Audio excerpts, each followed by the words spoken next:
ഈ വിധി പ്രസ്താവത്തിലെ ഏറ്റവും ശ്രദ്ധേയമായത് പരാമർശം വിഷ്ണു സൂചിപ്പിച്ചതിനാണ്. സ്ത്രീയെ വസ്ത്രത്തിന്റെ അടിസ്ഥാനത്തിൽ വിലയിരുത്തുന്നവർ സ്വയം വിലയിരുത്തുകയാണ് എന്ന് കോടതി പറഞ്ഞു വെക്കുന്നു.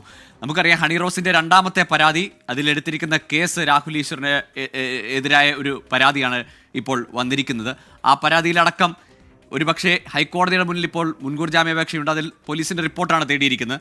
എങ്കിൽ പോലും ഇന്നത്തെ കോടതി വിധിയിലെ പരാമർശം അത് രാഹുൽ ഈശ്വറിന്റെ കാര്യത്തിൽ കൂടി ശ്രദ്ധേയമാവുകയാണല്ലോ.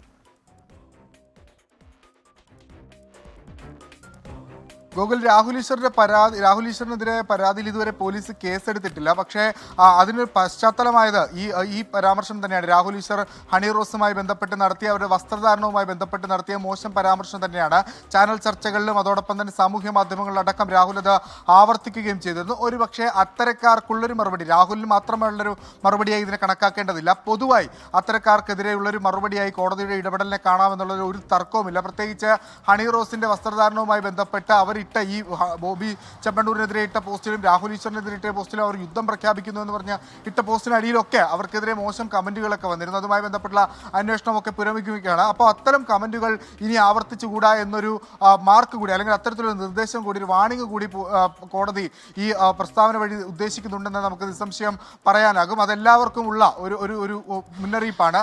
സ്ത്രീകളെ വസ്ത്രത്തിന്റെ അടിസ്ഥാനത്തിൽ വിലയിരുത്തുന്നവർ സ്വയം വിലയിരുത്തുന്നവരാണ്, അല്ലെങ്കിൽ അത്തരത്തിൽ അങ്ങനെ ചെയ്യുന്ന ആളുകളാണ്. അവരങ്ങനെ വസ്ത്രത്തിന്റെ അടിസ്ഥാനത്തിൽ വിലയിരുത്തേണ്ട, സ്ത്രീകളെ എന്ന് മാത്രമല്ല പുരുഷന്മാരെ എന്ന് കൂടി ഏറ്റവും അവസാനത്തെ ക്ലോസിൽ കോടതി എടുത്തു പറയുന്നുണ്ട്. ബോഡി ഷേമിംഗ് സ്ത്രീകളെ മാത്രമല്ല പുരുഷന്മാരെ ചെയ്യുന്നത് പോലും, അത് ആരെയാണെങ്കിലും അത് സമൂഹത്തിൽ അംഗീകരിക്കാൻ പറ്റുന്നില്ല. അങ്ങനെ പൊതുവായൊരു മാർഗ്ഗനിർദ്ദേശം അല്ലെങ്കിൽ പൊതുവായൊരു നിർദ്ദേശം ഈ വിഷ്ണുവാണ് വിവരങ്ങൾ നൽകുന്നത്. വിധിപ്പകർപ്പ് ജുഡീഷ്യൽ ഫസ്റ്റ് ക്ലാസ് മജിസ്ട്രേറ്റ് കോടതി 2-ൽ എത്തിച്ചിട്ടുണ്ട്.